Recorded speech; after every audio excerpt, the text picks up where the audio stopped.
नमस्कार, मैं हूं IMS टीवी से। इस समय हम मौजूद हैं श्री रामस्वरूप मेमोरियल यूनिवर्सिटी में। अभी कुछ देर पहले यहां पर एक नुक्कड़ नाटक प्रस्तुत किया गया है जिसका नाम था मॉकिंगबर्ड।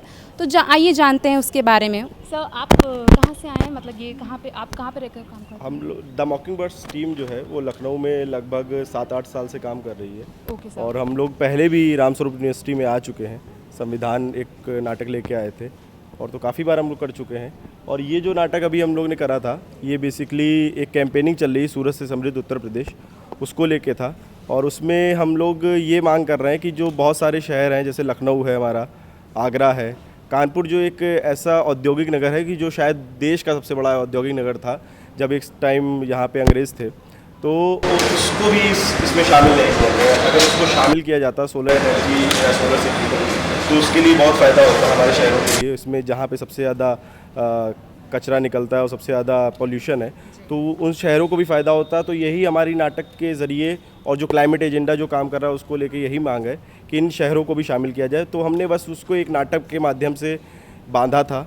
और जो कि थोड़ा सा ये भी है कि जब आप किसी भी विषय पे नाटक करते हैं, चाहे आप पर्यावरण पे नाटक करें, चाहे आप संविधान पे करें, तो आपको उसको पढ़ना पड़ता है। बिना पढ़े आप नहीं कर सकते हैं बिना नाटक। तो ये है सारी चीज़ें हैं, क्योंकि तेल और सारी चीज़ें फॉसिल फ्यूल का बात है उसमें।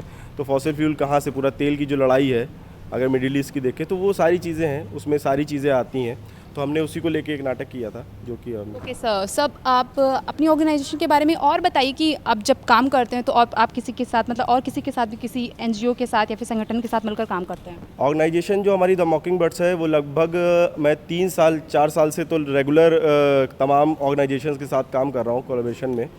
हमने लगभग बड़ी सारी लखनऊ की जितनी भी हैं या फिर देश की जो बड़ी ऑर्गेनाइजेशन है उनके साथ भी काम किया है। ऑक्सफैम के साथ काम किया। ऑक्सफैम के लिए हमने काफ़ी काम किया है, नाटक किए हैं, उनके लिए वर्कशॉप की है जेंडर बेस्ड। और अभी मैंने थोड़े दिनों पहले रामस्वरूप में भी एक वर्कशॉप ली थी, जो ब्रेक थ्रू के साथ मैं अभी फेलो हूँ, उसके साथ काम कर रहा हूँ।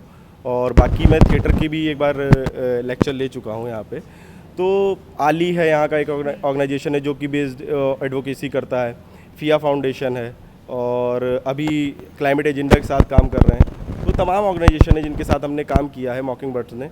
और वो कल्चर के साथ साथ NGO बेस्ड जो काम है, जो सोशल एक्टिविज़म का काम है, वो भी करता रहता है। और ख़ुद भी मैं काफ़ी सोशल उससे जुड़ा हुआ हूँ ऑर्गेनाइजेशंस से, जो अच्छे काम कर रहे हैं, या पर्यावरण को लेके हो या फिर वुमेंस को लेके हो, वुमेन एम्पावरमेंट को लेके हो, या फिर और जो भी समस्याएं उनको लेके है, तो उनके साथ मैं बहुत लंबे समय से काम कर रहा हूँ। ओके सर, आपके ऑर्गेनाइजेशन का नाम है मॉकिंगबर्ड, तो द मॉकिंगबर्ड, तो इसके पीछे क्या सोच रही है कि ये नाम हुआ इसका? द मॉकिंगबर्ड्स, मॉकिंग एक चिड़िया होती है। द मॉकिंगबर्ड्स एक चिड़िया का नाम है जो कि एक नकल करती है लोगों की। तो बेसिकली हम लोग आर्टिस्ट हैं, तो हम लोग भी एक तरीके से दूसरे कैरेक्टर्स को लेते हैं, उनको ऑब्जर्व करते हैं, फिर अपने अंदर पास उतारते हैं और फिर करते हैं।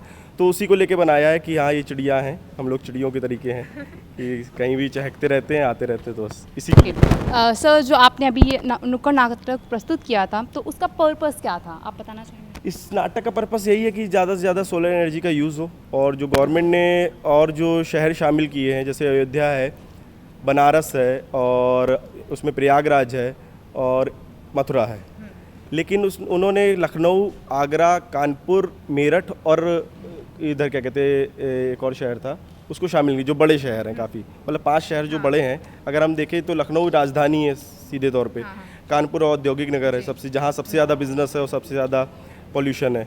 फिर आगरा है। आगरा तो पूरी दुनिया में जाना जाता है। अगर आप बाहर कहीं गए हैं, कहीं भी यूरोपियन कंट्रीज़ में गए, अगर आप बोले कि इंडिया से आए हैं तो लोग जानेंगे। लेकिन अगर आप बता देंगे कि अब यूपी बताएंगे तो नहीं पहचान पाएंगे, लेकिन आप बताएंगे ताज नगरी से आए तो पहचान जाएंगे कि आप अच्छा उस शहर के रहने वाले हैं या उस राज्य के रहने वाले हैं। तो उन शहरों को भी शामिल नहीं किया गया है। तो इस नाटक के माध्यम से यही मांग है कि इन शहरों को भी शामिल किया जाए उसमें। और उसके पीछे कहीं ना कहीं जो गवर्नमेंट का जो समझ में आता है, जो भी उनका एजेंडा हो, वॉटेवर, लेकिन इन शहरों को भी अगर कोई अच्छी योजना है तो सारे शहरों में रहनी चाहिए, हमारे शहर के अंदर भी नहीं, जबकि यहाँ पे पूरी मिनिस्ट्री यहीं पे है, सारी चीज़ें यहीं पे हो, इस शहर को भी शामिल नहीं किया गया। तो वह यही मांग है कि ये सारे शहर जो हैं उनको शामिल किया जाए उसमें, और किसी भी तरीके से अगर वो शामिल कर सकें तो अच्छा रहेगा, ताकि और लोगों के बारे में पता चले और लोग भी उसका इस्तेमाल करें। और अभी भी जहाँ पे भी इन्होंने जहाँ पे भी अभी इसको लागू भी किया है कि ये 5 शहर शामिल किए हैं, वहाँ पे भी उस तरीके से काम नहीं हो पाया है। वो तमाम कारण है कि कोविड आ गया और सारी चीज़ें हैं, और कोविड आ के गया, चल ही रहा है। तो उसकी तमाम भी वो भी कारण है, लेकिन फिर भी इनको और शहरों को शामिल करना चाहिए, बस इतनी सी मांग है और जेन्युइन मांग है बहुत सारी, तो बस उसी को लेके।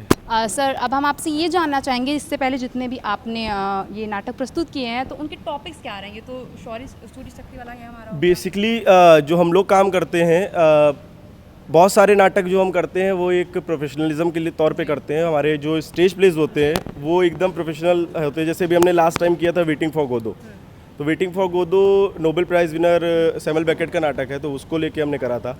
उससे पहले सपन प्रिया करा था। बेसिकली जो हमारा काम करने का तरीका है वो कुछ भी जो हम करें वो थोड़ा आर्ट जो है वो थोड़ी अलग रहे। मेरा कहने मतलब ये है कि जो हम चीज़ें कर रहे हैं, जो चीज़ें पहले से चलती चली आ रही हैं, उसको फिर से रिपीट ना करें, कुछ नया इम्प्लीमेंटेशन करें। अगर हम पुरानी चीज़ भी उठा के कर रहे हैं 20 साल पुरानी, तो उसमें भी कुछ नया दिखे। तो मेनली हमारा काम यही है कि आर्ट जिस तरीके से है, क्योंकि थिएटर की तरफ लोग कब आकर्षित होंगे, क्योंकि लोग फिल्में देखेंगे, वेब सीरीज़ देख रहे हैं, लेकिन थिएटर की तरफ जब भी जाएंगे जब आप उनको कुछ अलग दिखाएंगे या नया दिखाएंगे, जो हम फिल्म में नहीं दे सकते हैं।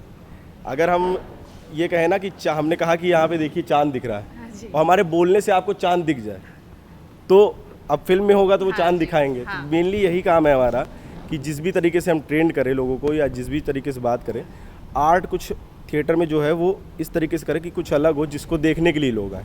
उसी बंधी बंधाई परिधि में काम ना करें जो पुराने थिएटर चला आ रहा है, कुछ नया तरीके का इवॉल्व करें, कुछ एक्सपेरिमेंट्स करें। तो वो हम लोग करते भी रहते हैं, काम करते रहते हैं। सर मेरा अगला सवाल इसी चीज़ से रिलेटेड है कि आजकल का टाइम डिजिटल होता जा रहा है, मतलब नुक्कड़ नाटक में कोई इंटरेस्ट नहीं दिखाता, तो उसमें उसके ज़रिए आपको क्या क्या समस्याएं आती हैं जब उनको किस तरीके से? मेरे साथ तो ये समस्या नहीं रही है, हमारी टीम के साथ भी।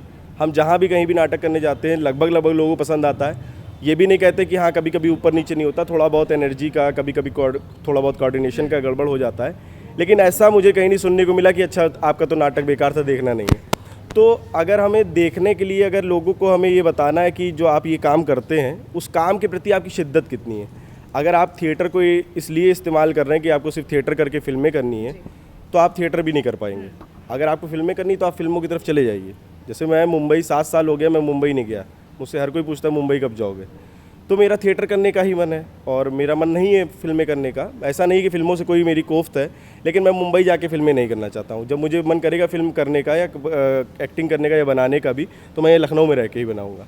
तो कहने मतलब ये है कि जो आप काम करना चाहते हैं, चाहे वो थिएटर करें, चाहे पत्रकारिता करें, कुछ भी करें, तो आप उसके प्रति आपकी लगन कितनी है उससे डिपेंड करता है। कोई भी चीज़ ऐसी नहीं है कि आप इसमें अच्छा इसमें इस सेक्टर में कोई काम नहीं, चलो हम उधर कर लें। आर्ट के साथ ऐसा नहीं है।